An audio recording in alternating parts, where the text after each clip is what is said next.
Eu sou a Natália, mas pode me chamar de Nath, ou Nath Sapiens, né? Como a minha chama. Sou estudante de licenciatura em Ciências Biológicas, já na reta final, e atuo na parte de mídias do Viva, e sempre que preciso, eu estou no ponto fixo também, e ajudando em outras atividades do Viva.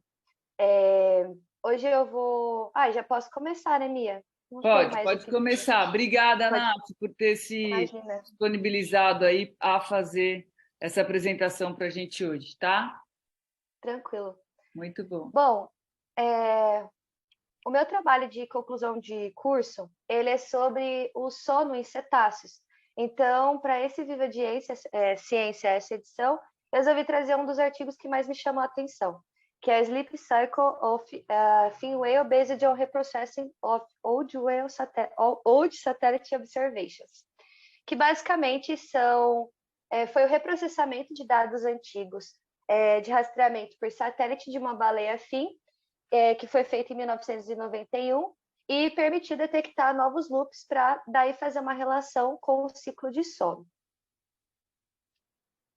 Bom, em resumo, além desses dados serem reprocessados com esse intuito de estabelecer o ciclo de sono, foi dada uma nova interpretação também desses dados, por conta de serem dados muito antigos e dependerem de tecnologias antigas. Agora, as atuais, elas permitiram que fosse feita uma análise mais profunda.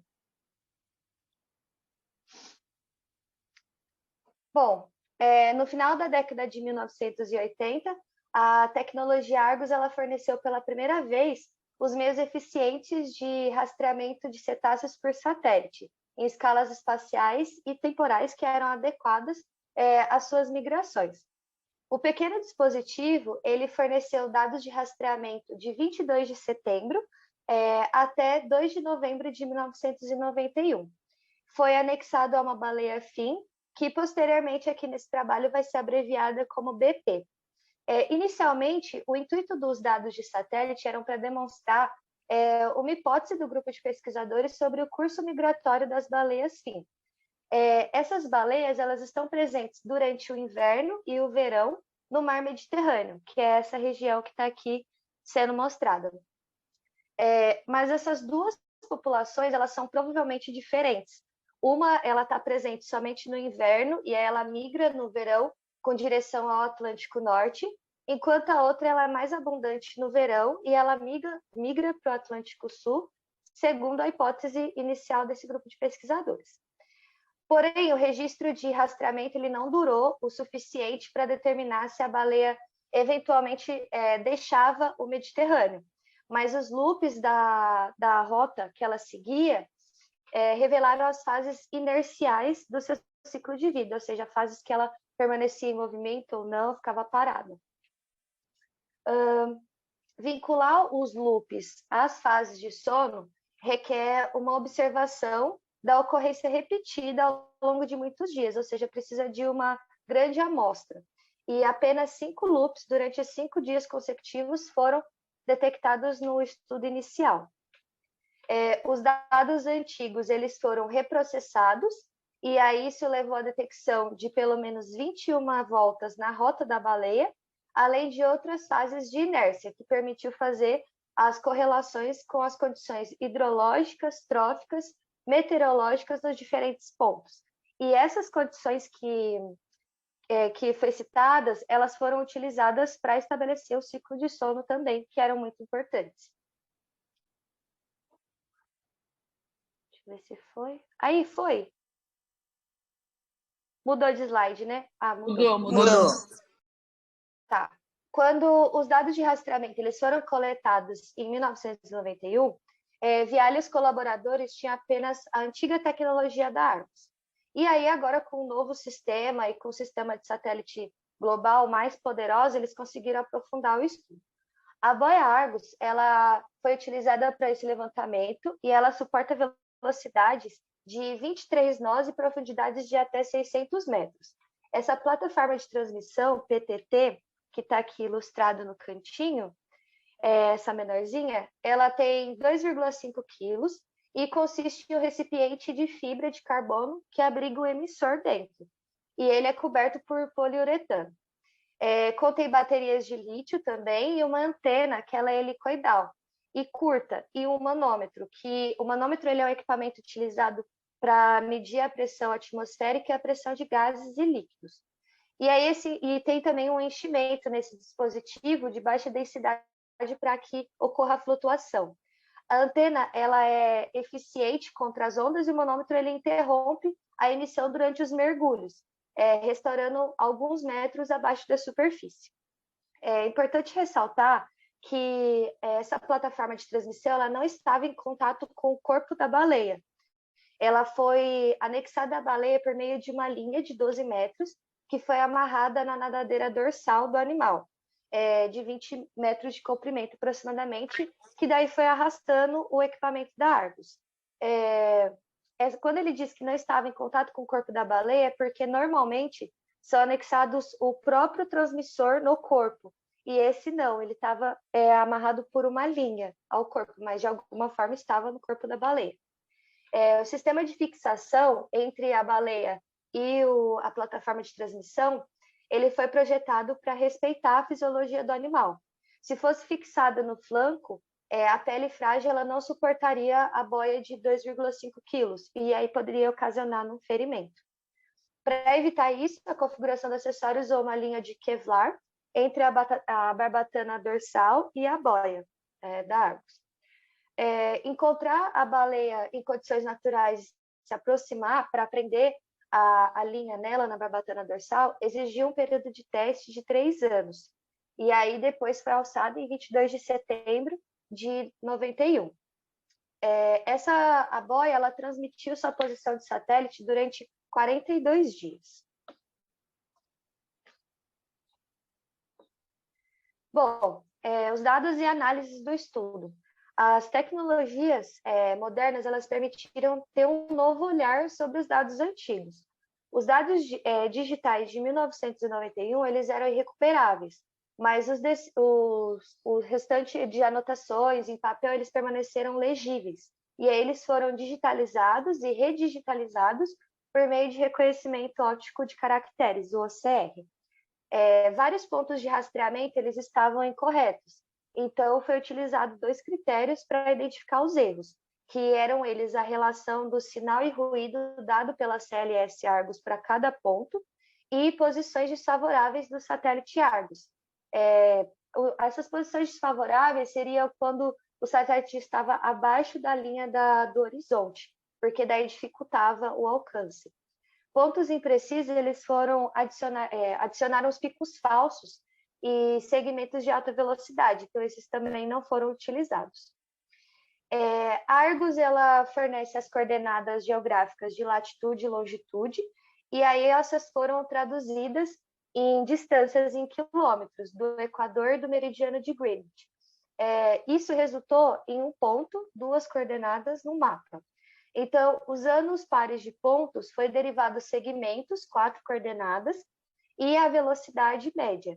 E de cada par de segmento, ou seja, 3 pontos consecutivos ou 6 coordenadas, foi derivado um ângulo com o sinal da trajetória. E aí foi integrado esses ângulos para detectar os loops nas trajetórias, que vai ser mostrado na figura a seguir. Uma coisa que é importante dizer é que cada segmento ele foi associado com os horários locais de nascer e de pôr do sol, de forma a estudar o efeito do ciclo diário no comportamento animal, na verdade, do ciclo circadiano, né? E também foi investigada as causas de não recepção dos sinais, satélites não suficientemente altos acima do horizonte local ou a baleia quando estava submersa. Bom, nessa figura aqui, é um gráfico mostrando o número de loops detectados na rota da baleia em função do tempo.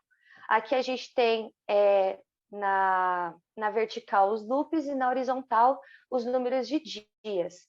Acontece que o fato da curva ela está aumentando com o tempo, significa que os loops eles são executados sempre no mesmo sentido, exceto na parte central do gráfico, que foi entre os dias 15 e 30. Esse procedimento ele permite detectar os loops que não aparecem claramente aos olhos do gráfico da rota, que é um gráfico que eu vou mostrar posteriormente. E vamos para os resultados. A trajetória da baleia de 22 de setembro a 2 de novembro, ela teve um comprimento de segmentos que foi calculado em 1.317 quilômetros. Os satélites Argos, eles receberam de 2 a 15 mensagens por dia. E esse alto número de mensagens por dia foi uma surpresa, porque a boia ela não consegue enviar mensagens quando a baleia está submersa. Então, parece que a baleia mais frequentemente estava perto da superfície quando deixada sozinha, do que quando ela estava próxima de seres humanos, né, de observadores humanos. A baleia, é importante ressaltar, né, que ela não foi coberta por satélites durante os seguintes intervalos ilustrados aí no canto, que eram momentos que o satélite ele basicamente não transmitia. E aí no trabalho não fica muito claro o porquê. Houve um estudo desses mesmos colaboradores que foi feita uma revisão a partir deles sobre os horários de satélite, os comprimentos das mensagens e duração de trânsito, bem como as posições e os horários de local e nascer do Sol. E aí foi deduzido os aspectos de comportamento da baleia. Ao contrário de uma boia à deriva, a rota da baleia ela mostra uma adaptação ativa ao ambiente marinho e aos recursos alimentares. O plâncton e o crio ele não se distribui aleatoriamente, ou seja, eles se concentram em áreas onde há uma ação conjunta, tanto da circulação marinha, vento, temperatura, e principalmente também da topografia marinha, que vai enriquecer o mar em sais nutritivos. A forma da rota que a baleia seguiu, ela sugere várias zonas ricas em biomassa no Mediterrâneo, o que foi um tópico muito importante para entender o caminho que ela estava tomando por aquela região. Aqui nessa figura, a gente tem o trajeto da baleia sobreposta no mapa correspondente do Google Earth do norte do noroeste do Mar Mediterrâneo. A figura abaixo ela é uma ampliação dessa daqui. E ela está mostrando melhor as correlações entre a rota da baleia e os desfiladeiros marinhos, né, ou as falésias, que daí tem como a gente observar uma correspondência da rota com a topografia submarina do local e a circulação marinha de fontes de alimentos, como zonas de ressurgência, por exemplo. Bom, as flutuações iniciais, elas correspondem ao fenômeno oceanológico devido às forças de Coriolis, e que essa força ela é observada com as boias de deriva, que são utilizadas para estudar as circulações superficiais. Eles revelam as rotações das massas da água do mar, dentro das quais as boias ou a baleia, no nosso caso, é inerte. Ocorreu o reprocessamento de dados e da Argos que revelou 21 voltas na rota da baleia. Houve 3 vezes mais mensagens quando a baleia estava emergindo em inércia à noite do que durante esses períodos de atividade diárias, do dia, na verdade, diurnas. No geral, foi detectada 26 fases de inércia, que são periódicas com um período de 24 horas. E foi interpretado os períodos de flutuação livre, durante os quais a baleia não apresenta uma mobilidade autônoma, devido ela estar em repouso muscular ou um estado que parece representar o sono. Até então era o que eles achavam. Foi evidenciado em outros lugares que a baleia à noite, entre as 8h30 e 1h50, ela parece corresponder exatamente à corrente, enquanto durante o dia é rastreada às velocidades 2 vezes mais rápidas do que a corrente. E isso é ilustrado no gráfico que eu vou mostrar a seguir. Isso permite distinguir as fases inerciais durante a noite das fases ativas durante o dia. No trabalho anterior que esse grupo de pesquisadores fizeram, notou que as baleias elas mergulhavam para se alimentar apenas em volumes concentrados de biomassa, que era onde tinham cardumes formados durante as migrações, que ocorriam em espaço de tempo de 24 horas, e verticais do crio. A descida do crio ela começa 1 hora antes do nascer do sol. Na hora seguinte, a biomassa ela vai se acumular nas profundidades habituais, as baleias vão voltar a mergulhar. As alças inerciais da baleia, elas permitiram estimar a duração do tempo das fases de sono, que durou cerca de 6 a 8 horas, que se iniciam após o pôr do sol, enquanto a atividade alimentar cessa 1 hora antes. Estes são estimados com uma precisão limitada, porque os 2 satélites do sistema Argos, durante esses primeiros anos de rastreamento, eles não cobriam uma parte do mar Mediterrâneo naqueles horários que eu indiquei anteriormente, principalmente entre as 8h50 e 1h15, que tem relação com o horário que ela realiza o sono. Aqui nesse gráfico, que a gente pode observar, tem como foi feito para determinar a ligação entre os loops inerciais repetidos e as fases de sono. E deve mostrar também como que elas ocorrem todas as noites, como está demonstrado aqui. Os loops, eles são visíveis apenas na parte da trajetória que são traçadas as massas de águas lentas, como perto do dia 1 de outubro, que está circulado, e longe da circulação do noroeste do mar Mediterrâneo. Eles não aparecem em áreas onde as massas de água elas são circulantes, e onde, como boias à deriva, a trajetória onde tem as boias à deriva, né, e a trajetória apresenta segmentos de linha quebrada, como, por exemplo, no dia de 11 a 15 de outubro, que é um pouco mais acima aqui, e na corrente provençal, e de 18 a 22 de outubro, que ocorre na corrente do Catalã. O indivíduo estava aparentemente aproveitando, né, ao invés de ser submetido à circulação, nos dias 22 de outubro, ela acabou saindo e se dirigindo para zonas ricas, onde provavelmente ela foi guiada por vocalização de outros indivíduos ali naquela área. Muito parecido com o gráfico anterior, a gente tem esse, que ele mostra o dia e a noite, como que foi feito, né, para fazer a sobreposição do estudo. A alternância entre o dia e a noite, entre os pontos de localização, eles foram codificados por cores, como vocês podem notar. Em azul está de noite e verde de dia. E aqui tem como a gente ver que a velocidade ela varia, porque a baleia viaja mais rápido por regiões pobres em alimentos. Para ter uma noção melhor, tem que sobrepor esse gráfico ao anterior, porque no outro ele está mostrando a velocidade, então vai dar para ver que durante o dia ela se desloca com uma velocidade bem mais rápida do que durante a noite. A baleia ela parecia ter uma fase de sono a partir desse gráfico todas as noites, e a maioria dos loops eles eram segmentados e relacionados com o horário de pôr do sol e o horário da noite também. Esses períodos diários após o pôr do sol era quando a baleia estava inativa, e aí correspondia também à ascensão e à dispersão do plâncton sobre a superfície do mar. Bom, o rastreamento da baleia permitiu que fosse feita a detecção de 5 ciclos de atividade seguidos de descanso.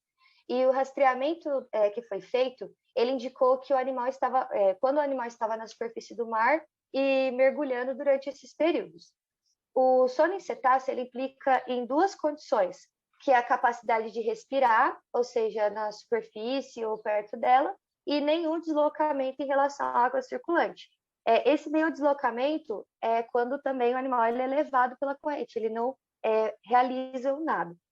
No presente trabalho, houve uma coisa bem legal, que foi a recuperação de dados e reprocessamento de dados de 29 anos.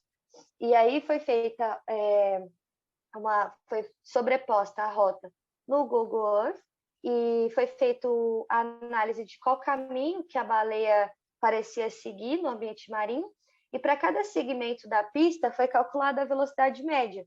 E essa velocidade foi correlacionada com os horários de nascer e pôr do sol, a fim de estudar o efeito do ciclo do dia e noite no comportamento da baleia. O comprimento e velocidade dos segmentos de trilha registrados durante o dia, eles variaram em função do mergulho em busca de alimento e sua disponibilidade, enquanto os segmentos noturnos eles são mais constantes em comprimento, variando de acordo com a velocidade do mar e em que a baleia está a nadar ou flutuando quando ela está na fase de inércia. A baleia, ela se comportou, como dizem os pesquisadores, como um navio sem porto, onde ela não precisava parar para comer ou beber água. E isso faz muito sentido quando a gente pensa no formato do sono em baleias, que é o sono hemisférico, onde metade do cérebro vai estar em baixa voltagem, enquanto a outra metade vai estar trabalhando ativamente. Então, ela não precisa e não tem a necessidade de ficar parando ou se preocupar com outras funções fisiológicas. O único problema que ela tinha para resolver era dormir. E aí, eles concluíram, né, que o sono seria de fato unihemisférico mesmo por conta dessas justificativas, e simplesmente foi deduzido a partir dos dados sobre o comportamento. A baleia, ela tem de fato lugar para descansar no ambiente marinho, que é basicamente ancorada sob a água todas as noites. E as velocidades medidas da baleia durante esses segmentos noturnos, quando as águas circulantes elas são idênticas às correntes de água, indicam como está presente a fase inercial. Essas fases de inércia total, com a ausência de um movimento que seria autônomo, elas geralmente começam 1 ou 2 horas após o pôr do sol, e corresponde a um repouso dos comandos cerebrais de movimento, que cumprem, né, pelo menos em parte, as funções do sono. E isso indica um ciclo regular de sono, de uma baleia com duração aproximada de 10 horas por noite. Então, aquele dado que seria de 6 a 8 horas, ele foi reanalisado com base nas observações finais e estabelecendo o ciclo da baleia fim de um sono totalizado por 10 horas. E é isso. Não sei se eu falei muito rápido ou confuso. Foi muito bom, Nath. Muito bem. Parabéns, Nath. Obrigada. 21 minutos e 30 Ai, mas não tem tem a tolerância. Podia ser até 20, aí passou um minutinho. Pronto. E aí, então quer dizer que a FIM no Mediterrâneo dorme à noite, é isso? Dorme à noite, sim. Eu vi que estava ficando um pouco longo, mas eu até excluí anteriormente. Mas uma coisa que eu queria ressaltar é que esse estudo, ele é eu acho que eu coloquei o início aqui. 91. Os dados são de 91, mas o estudo foi feito em 2020. Tá. Então, isso abre portas para a gente estudar o sono de cetáceos com essa tecnologia, né, de rastreamento, também aproveitando as novas tecnologias para estabelecer ciclos de sono, assim como foi feito com a baleia fim. E tem muitas outras organizações aí que já têm esses dados. Então, é uma grande oportunidade de pesquisa também. Não, que é muito legal, que pega um dado antigo, né? Que você falou que foi amarrada nela, não era nem injetada, era na pele, era amarrado. Que legal, interessante isso, mas podia fazer ela se emalhar. O N amostral que eu não peguei foi quantas baleias, fim, ou é uma só? Olha, o N amostral de baleias, eu acho que ele não fala, eu acho que foi apenas uma, pelo que eu entendi do trabalho, porque em nenhum momento cita qual que foi a quantidade de indivíduos que foram utilizados. Eu não sei se, igual, parte desses dados, eles informam, até mesmo nas considerações finais, que foram perdidos, porque eram dados muito antigos. Então, talvez até tenha sido mais que um indivíduo, mas não foi especificado no trabalho. Vamos parar de compartilhar, Nath, e abrir todo mundo a telinha aqui? Acho que vai ficar mais legal. Ai, como que eu paro de compartilhar? Vai lá embaixo. Espera aí. Ai, meu Deus. Ai, eu estou compartilhando no computador. Eu achei que era no tablet. Espera aí. Stop share. Pronto. Aí. Oi, posso falar? Se todo mundo puder abrir a câmera aí, acho que era legal para a gente se ver. Entraram algumas pessoas que não foram apresentadas também. O Fábio, Karina e Ivo, o André, o Robson tinha entrado também, mas acho que ele saiu. O Robson? É outro Robson. É o Robson. Não é o meu convidou Robson. até o Robson, não é o Robson da Nath, é outro Robson. Longboard. Não, a Claudinha que falou assim, posso passar para o grupo lá dos condutores de Alcatraz. Eu falei, lógico. Ai, que máximo. Só que daí foi Ai, meio quanta da hora, gente! assim. Acho que semana que vem a gente bota um pouquinho mais cedo. Marina, você tem uma pergunta, alguma coisa? Então, na verdade, queria parabenizar, gostei muito. Fiquei uns minutinhos sem, porque eu migrei do celular para o computador, mas achei muito legal. Eu acho que é um indivíduo só também. E isso que você trouxe agora no final é muito importante. Quer dizer, o trabalho, né, o investimento foi feito há milhões de anos atrás, estou brincando, né? Há, sei lá, alguns anos atrás. E aí poder usar esses dados, né? Então, assim, às vezes a gente coloca o animal numa situação, é, assim, né, dele comprometeu, talvez por alguma questão, né, dele estar arrastando ali o equipamento, enfim, e, e trouxe muita informação, não só da ideia inicial, né, do propósito do projeto na Que época, era mas só agora as distinguir duas pessoas estão. populações. Então, talvez isso é até uma sugestão, assim, ou trazer ideias para outros projetos também, com outros temas que talvez dê Sim. para viabilizar dessa forma, né? E Muito bom. como, tipo, eu já venho fazendo, né, a revisão sobre os estudos do sono, nesse estudo eu vi uma grande oportunidade, porque há uma grande dificuldade em estudar o sono. Em vida livre, Porque né? em vida livre, tipo, ele até ressalta que o animal se portava de forma diferente longe dos observadores humanos. Então, aqui, por meio desses dados, a gente tem o animal vivendo em sua essência. Então, realizando o seu ciclo de sono, seguindo o seu ciclo natural, tendo uma grande relação com o solo marinho, que justifica o lugar onde ele estava, para onde ele ia. Então, a gente tem um dado mais essencial, porque mesmo que você se aproxime pouco do bicho, mesmo que para intuito de pesquisa, essas coisas, você está interferindo no modo de vida natural. Então, como ele estava vivendo, né, a sua vida normal, longe de qualquer outra interferência, eu acho que é a melhor possibilidade de estudo, né? A melhor ferramenta de estudo que eu vejo até o momento. E não tem Eu nenhuma estava até imagem. falando com a Mia, estava até falando, a gente chegou a conversar desse novo tag, que é o D-Tag, que dá mais dados ainda, que é uma tecnologia, tipo, que por mais que você vai investir, você vai render dados de pesquisa não só sobre o sono, você vai render dados de pesquisa para uma par de coisa, né? Então, mas é interessante isso, porque tinha um cabo amarrado na caudal dela, né? Sim. A gente não sabe o quanto isso pode ter alterado o comportamento dela também, né? É como se ela Acho que era na tivesse dorsal, né? Ou não? Na Que eu achei mais dorsal. estranho. na dorsal. Como é que Na conseguiu dorsal. amarrar na dorsal de uma Eu vi que filha? eles citam até os trabalhos, né, que falam sobre essa metodologia. Eu li os trabalhos, mas neles não tem imagem, não especificam de forma muito clara como que foi feito isso, né? Porque uma Mas das não sei. coisas que a gente questiona é exatamente isso. O pessoal que implanta tag nas baleias e está observando o comportamento da baleia, quem falou que esse tag que está lá entrando 30, 20 centímetros na camada de musculatura do Majubarte, por exemplo, ela vai estar respondendo com comportamento natural. Daí, aquilo que eu estava te falando do D-Tag é um tag que ele não tem uma duração muito longa, como o Argus, que fica meses dando a informação, mas ele entra como sucção na pele e vai soltar ali 12 horas, 24 horas, né? Mas daí você tem o comportamento exatamente que ela fez.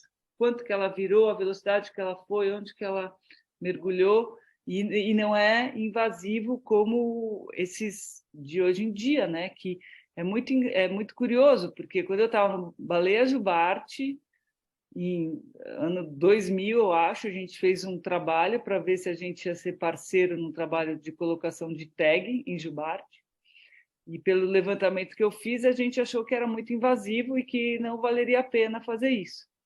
E desde então que a gente questionou isso, até o ano retrasado, que foi apresentado até pelo Zerbini, né, como eles estão tentando diminuir ainda o tamanho do arpão que entra na baleia, né, justamente para diminuir as consequências fisiológicas e comportamentais da baleia, né? Até hoje eles estão batalhando, imagina, 20 e tantos anos já, tentando batalhar para fazer uma coisa efetiva num método de fixação menor. Então, a gente questiona o quanto isso não atrapalha o comportamento, né? As respostas que a gente está querendo saber, de repente, pelo método de fixação ali, atrapalhando o bicho, pode causar um dano, né? Eu penso que, por exemplo, com o tag, né, que é o de enfiar na pele, tem tags e tags, né, que vão machucar, e aí aquilo vai causar uma sensação no bicho. Uma sensação que incomoda. Imagino que assim como a gente, quando tá, seja com alguma dorzinha, um machucadinho, alguma coisa, se você vai dormir, repousar, se aquilo tá te incomodando, você não vai ter um repouso que vai ser natural, que vai ser normal. Então, realmente, não vai ter como confiar. Eu boto muita fé nessa questão dessas novas tecnologias para trazer esses dados do estudo de sono, porque esse tópico na comunidade científica tem poucos estudos sobre. A gente já reconhece as dificuldades, mas acho que já está na hora de começar a fazer alguma coisa e que seja mais agradável aos bichos também, né? E essa informação do lance da noite, para mim, é interessante, que a gente vê em abrolhos, né, Rafa, Marina, Reu, a gente vê em abrolhos elas boiadonas, né, até que eu falei para você analisar os dados aí dos bichos em repouso e tal. Sim. Também durante o dia, lógico que a gente não mostra à noite, que a gente não consegue enxergar, mas elas passam bastante tempo paradona na superfície, né, boiadonas. Até mesmo De olho em Praia fechado. do Forte, na última RT que a gente foi, acho que na hora que a gente embarcou para ver as baleias, eu acredito que a gente chegou a ver uma que estava em repouso, paradona, boiadona, e o barco do lado e ela lá, parada, só dormindo. E quando eu estava voltando de Abrolhos também eu vi uma que estava paradona, o filhote a 220 lá, e ela lá, paradona. Só viver. Ô, Nath, deixa eu fazer uma perguntinha, até por isso que a minha trouxe, eu fiquei com uma dúvida aqui que eu talvez não tenha captado aí na sua apresentação, mas você deve ter falado. Essa baleia, ela foi acompanhada num período que ela estava na área de reprodução, ela estava migrando, isso daí foi discutido, não? Então, eles justamente estudaram essa baleia daquela região porque eles estavam no início desconfiados de duas populações que são distintas. Elas são residentes de lá, mas elas migram para outra área no verão e a outra é o inverso, vai para um outro lugar. Ah, tá. E então eles estavam tentando ver, mas são populações que normalmente ficam lá durante um determinado período do ano e depois uma vai para o Atlântico Sul, eu acho, ou Norte, agora eu esqueci, e a outra vai para um outro lugar. Tá. Não, eu perguntei até... Mas é toda daquela região, é que é uma região bem grande. E Tá, tem até legal. muitos estudos com cetáceos dessa região, até mesmo nos estudos de sono que eu vi, acho que uns 3 dos artigos que eu vi era com animal dessa área, porque acredito que tenha muitos residentes por ali. Ah, entendi. Legal. Não, porque às vezes até isso que a minha trouxe, pode ser que talvez na área de reprodução, se fosse feito não sei também do seu trabalho que você está trazendo, né? Se mostra talvez os animais descansem mais, né? Em área de reprodução, as fêmeas especialmente, não sei. Como Legal. os estudos deu uma parada nesse sentido, tipo, o último estudo mais recente foi esse, e antes desse, um outro com tecnologia de tag foi feito em cachalote. Deu uma estagnada, tipo, não se tem mais estudos correlacionando essas questões importantes, por exemplo, a área de reprodução, se na área de reprodução acaba dormindo mais, se durante o período de amamentação, por exemplo, a população lá de abrolhos, se o repouso lá é maior, por ser uma área que tem cuidados com filhote, amamentação, demanda um alto gasto energético, tem várias perguntas assim nessa área que tem como a gente pesquisar, sabe? E eu tô aí. Muito bom, muito bem. Gente, alguém tem mais pergunta? Alguma curiosidade para perguntar para a Nath, que está sendo especialista em sono de baleias e golfinhos? Em breve, especialista. Bom, ninguém mais? Cadê quem entrou? André, a Karina, Ivo, Madana, Ilha. Quem é aqui? Que eu não sei. A Graziela Tem coisas também. no chat aqui. Oi, eu não vi o chat, gente, desculpa. Não precisa atenção. Quer ver aí, Nath? Ah, tô vendo aqui. Ah, o pessoal que parabenizou, muito obrigada. Tem alguma pergunta Ah, para você responder aí, Nath? não. A Lari só reforçou sobre a questão do DTEG, que é com ventosas, se ela não se engana, se ela não se engana, É ventosa, é sucção. e, e que dura pouco tempo. E aí tem a questão do estresse da aproximação, né, para colocar a ventosa. É. Fernando Couto, entrou no finalzinho. Eu Bom, acho que não tem perguntas, não. mais nenhuma pergunta. Fernando acabou de entrar e está terminando aqui. Fernando, você chegou com 1 hora de atraso. Vem, a gente vai liberar o link antes. Eu acho que a gente podia, então, chamar para a semana que vem. Ô, Lari, vou te pegar de sopetão aí para dar um spoiler, um pouco da sua fala da semana que vem. A Larissa Dalpaz vai falar para a gente sobre o problema de captura acidental. A Lari é a nossa bolsista Stop by Catch, e a gente está em pleno mês aí para falar, né, para mostrar esse problema da captura acidental no Brasil e no mundo, a maior ameaça às baleias e golfinhos do mundo e à fauna marinha. E a Lari aceitou nosso convite de ser a palestrante do Viva Ciência de segunda-feira que vem nesse horário. Vai, Lari, dá uma palhinha para a gente. Então, estava até pensando, depois a gente pode alinhar melhor, mas de ser bem uma breve apresentação sobre a ideia do dia e a gente conversar mesmo, desenvolver ideias de ação e ser mais uma roda de conversa para a gente se inspirar e se alinhar no que a gente pode fazer, assim, talvez ser algo mais participativo e prático mesmo. E até, enfim, depois a gente pode conversar melhor, Mari e Mia, mas de pensar em talvez convidar lá no grupo a galera, porque daí a gente manda o manual e fala que vai ter esse espaço de conversa bem aberto, assim, para quem já tem ideia vir, eu pretendo fazer isso, eu gostaria de fazer isso, quem já fez, será que tem algumas dicas? E ser bem esse espaço de conversar e de pensar nas ações, assim, coisas Legal. práticas. Eu só acho que não está muito claro para todo mundo que está aqui no grupo hoje o que é o dia, né? A gente está no mês, a gente está preparando para o Dia Internacional para a Captura Acidental. A Marina quer explicar o que é rapidamente? O Stop by Cat Day? Sim, bem, em 2018, o Viva, ele idealizou esse dia com a proposta de compartilhar essa informação, porque muitas pessoas não sabem o que é a captura acidental, o que é o bycatch, né? E também não tem ideia da dimensão de como isso é uma grande ameaça para os animais marinhos, né? Então, tem uns dados assim, que quando a gente coloca isso, quando a gente compartilha, as pessoas nem acreditam, né? Porque é uma quantidade enorme que morrem desses animais. Para vocês terem uma ideia, mais de 300 mil baleias e golfinhos morrem por ano presos em redes de pesca. É isso que eu estou falando de baleias e golfinhos, né? Tem todos os outros animais, como tartaruga, tubarão, fora os invertebrados também, né?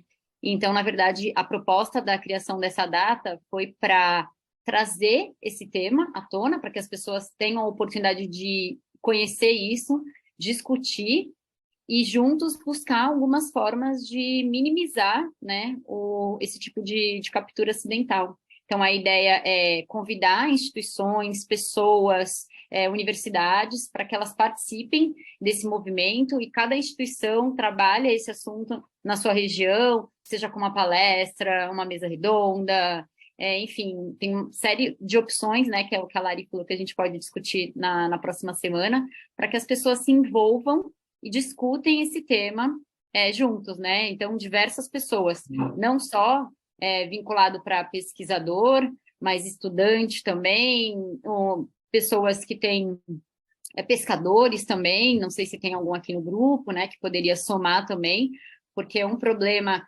muito grave para a fauna marinha, mas também para os pescadores que acabam muitas vezes perdendo os seus petrechos de pesca. Acho que é isso, não sei se vocês querem acrescentar alguma coisa. Então, semana que vem está todo mundo convidado a participar dessa discussão aí com a Lari, apresentando um pouquinho mais os dados da captura acidental. E Só um pouquinho, gente, que eu tenho que ver o que está tocando aqui.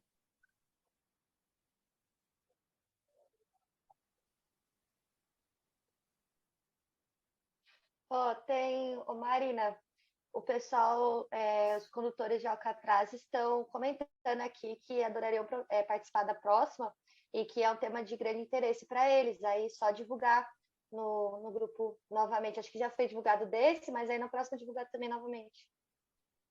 Ótimo, obrigada, Nath, que eu também não estava de olho então, aqui. Nath, foi super legal. Convido quem quiser também participar. A ideia é apresentar um trabalho científico, ou apresentar um pouco do trabalho que vem desenvolvendo no seu mestrado, ou TCC, né, para a gente ter esse momento de troca mesmo e aprender um pouquinho mais sobre esses bichos aí que a gente é movido pela paixão, né, para trabalhar por eles. Nath, super obrigada. Vamos continuar aqui para eu te passar esse artigo para a gente pôr no YouTube. Acho que vai ser bem legal, né? Gente, valeu a presença de todos. Muito obrigada. E vamos segunda que vem no nosso